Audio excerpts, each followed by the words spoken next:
আসসালামু আলাইকুম সবাইকে। আশা করছি সবাই ভালো আছেন। আলহামদুলিল্লাহ আমরাও ভালো আছি। নতুন বছরের অনেক অনেক শুভেচ্ছা।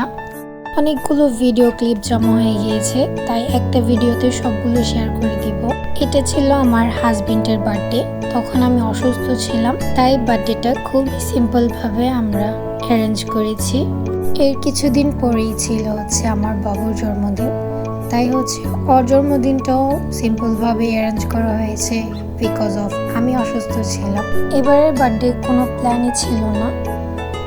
এবারে আমরা মিলাদ পড়িয়েছি আর বাসায় ছোট্ট করে একটা কেক নিয়ে এসেছি, যেহেতু বাবু কেক খেতে খুবই পছন্দ করে। আর এইটা ছিল বার্থডে ট্রিট। বার্থডে যদিও সিম্পলভাবে হয়েছে, ট্রিটটা কিন্তু সিম্পলভাবে হলে একদমই চলবে না, তাই সবার পছন্দের জিনিসটাই বার্থডে ট্রিট হিসাবে নেওয়া হয়েছে। সেটা কাচ্চি।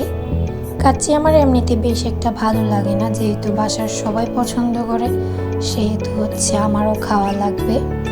বার্থডের পরের দিন আমরা একটু বের হয়েছিলাম। বাড়ির পাশে একটা পার্ক আছে, তো ভাবলাম সেখান থেকেই ঘুরে আসি। আর আমরা বের হয়েছিলাম রাতের বেলা। তো ওই দিন আবার রাতে খুব বৃষ্টি হচ্ছিল, তাই তেমন কোনো ক্লিপই আমাদের নেওয়া হয়নি। আমরা ওই দিন খুবই মজা করেছি আর বাবুও অনেক এনজয় করেছে। বাবু তো সেখান থেকে আসতেই চাইছিল না, যেহেতু বাইরে বৃষ্টি ছিল, তাই বৃষ্টি বেশি হওয়ার আগে আমরা সবাই বাসায় চলে আসি। এরপর বাসায় এসে পিৎজা বানিয়ে খেলাম। পিৎজাটা ওই দিন অনেক মজা হয়েছিল। কিছুদিন যাবৎ স্ট্রিট ফুডগুলো সব আমরা বাসায় মেক করে খাচ্ছিলাম, আর মনে হচ্ছিল শুধু শুধু টাকা ওয়েস্ট করে বাইরে খাওয়ার তো কোনো মানেই হয় না যদি আমরা বাসায় এত সুন্দর করে বানিয়ে খেতে পারি। আর এর কিছুদিন পরেই আমরা চলে যাই কুকারিজ আইটেম কিনতে। যেহেতু গিয়েছে বার্থডে গিফট তো দেওয়াই উচিত, তাই আমি আর আম্মু গিয়েছিলাম কুকারিজ আইটেমগুলো দেখার জন্য। আর এখানে গিয়ে আমার একটা সেট এত পছন্দ হয়েছিল, সেটার দাম ছিল প্রায় 30,000 টাকা। সেটটা যদিও বা আমার পছন্দ হয়েছিল, কিন্তু সেটা রাখার মতো জায়গা ছিল না, কারণ ওইখানে প্রায় মেবি 62 পিস ছিল। এরপর সেটা বাদ দিয়ে আমি এখানে কিছু চায়ের জন্য মগ দেখছিলাম। এখানে লেখা ছিল হাত দেওয়া নিষেধ। যেহেতু হাত দেওয়া নিষেধ, সেহেতু আমার তো হাত দিতেই হবে। আর এই জিনিসটা খুবই সুন্দর ছিল, কিন্তু এটা অনেকটাই পাতলা ছিল। আর এখানে প্যাকেজিং চলছিল, আর আমি ভিডিও লাস্টে আপনাদেরকে দেখাবো গোছানোর পরে আমার শোকেসটা ঠিক কিরকম লাগছিল আর আগে কিরকম ছিল। পুরোটা গোছানোর পর এটার লুকটা কিছুটা এইরকম এসেছে।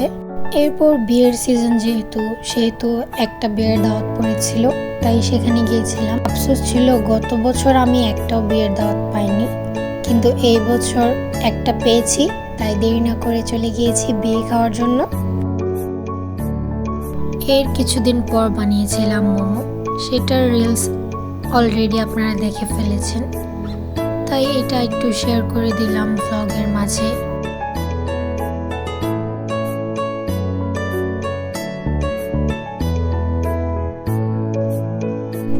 বছরের শেষেই ছিল আমার বার্থডেটা, তো আমার বার্থডেটাও খুবই সিম্পলভাবে রাখা হয়েছিল।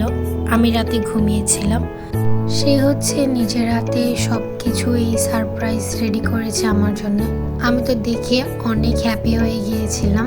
জীবনে বেশি কিছু চাওয়ার নেই, শুধু এতটুকুই, তুমি যেরকম ছিলে সেরকমই থাকো।